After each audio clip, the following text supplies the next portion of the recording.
Start कर रहे हैं सामाजिक एवं राजनीतिक जीवन थर्ड कक्षा 8 के लिए पाठ्य पुस्तक का पाठ 1 अध्याय 1 भारतीय संविधान।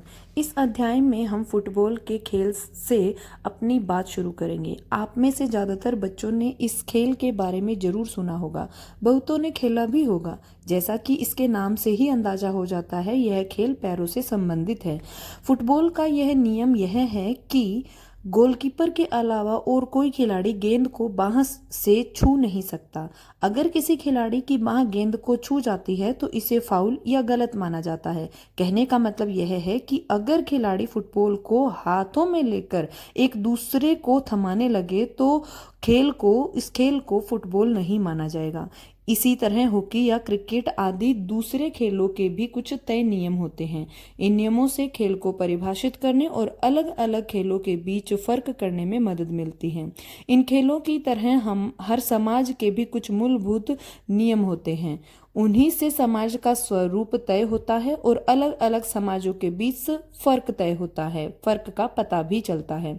बड़े समाजों में कई अलग अलग समुदाय एक साथ रहते हैं, वहाँ नियमों को आम सहमति के जरिए तय किया जाता है।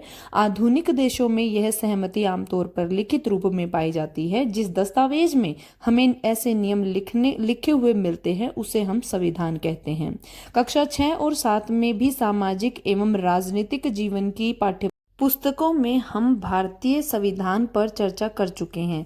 इन किताबों को पढ़कर क्या कभी यह सवाल आपके भीतर पैदा हुआ है कि हमें संविधान की जरूरत क्यों पड़ती है? क्या आपने यह जानने की कोशिश की कि संविधान कैसे लिखा गया या किसने लिखा था? इस अध्याय में हम इन्हीं मुद्दों पर चर्चा करेंगे और भारतीय संविधान की मुख्य बातों पर ध्यान देंगे। ये बातें भारतीय लोकतंत्र के लिए बहुत महत्वपूर्ण हैं। इस पुस्तक के विभिन्न अध्यायों में इनमें से कुछ बातों पर विशेष जोर दिया जाएगा। 1934 में भारतीय राष्ट्रीय कांग्रेस ने संविधान सभा के गठन की मांग को पहली बार अपनी अधिकृत नीति में शामिल किया। केवल भारतीयों को लेकर बनने वाली एक स्वतंत्र संविधान सभा की यह मांग दूसरे विश्व युद्ध के दौरान और तेज हो गई और अंततः दिसंबर 1946 में संविधान सभा का गठन हुआ। पृष्ठ 2 पर दिए गए चित्र में संविधान सभा के कुछ सदस्यों को दर्शाया गया है। दिसंबर 1946 से नवंबर 1949 के बीच संविधान सभा ने स्वतंत्र भारत के लिए नए संविधान का एक प्रारूप तैयार किया। 150 साल की अंग्रेजी हुकूमत के बाद भारतीयों को आखिरकार अपनी नियति और भविष्य तय करने का मौका मिला था।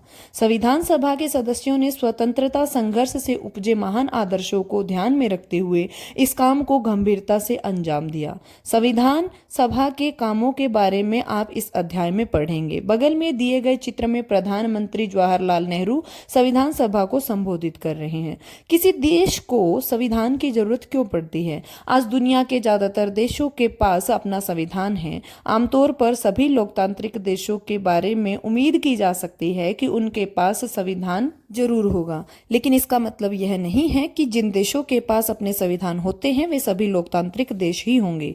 संविधान कई उद्देश्यों की पूर्ति करता है। पहला, यह दस्तावेज उन आदर्शों को सूत्रबद्ध करता है जिनके आधार पर नागरिक अपने देश को अपनी इच्छा और अपने सपनों के अनुसार रच सकते हैं। यानी संविधान ही बताता है कि हमारे समाज का मूलभूत स्वरूप क्या हो। देश के भीतर आमतौर पर कई समुदाय रहते हैं, उनके बीच कई बातें समान होती हैं, लेकिन जरूरी नहीं कि वे सारे मुद्दों पर एक दूसरे से सहमत हों। संविधान नियमों का एक ऐसा समूह होता है जिसको एक देश के सभी लोग अपने देश को चलाने की पद्धति के रूप में अपना सकते हैं। इसके जरिए वे न केवल यह तय करते हैं कि सरकार किस तरह की होगी, बल्कि उन आदर्शों पर भी एक साझी समझ विकसित करते हैं जिनकी हमारे पूरे देश में रक्षा की जानी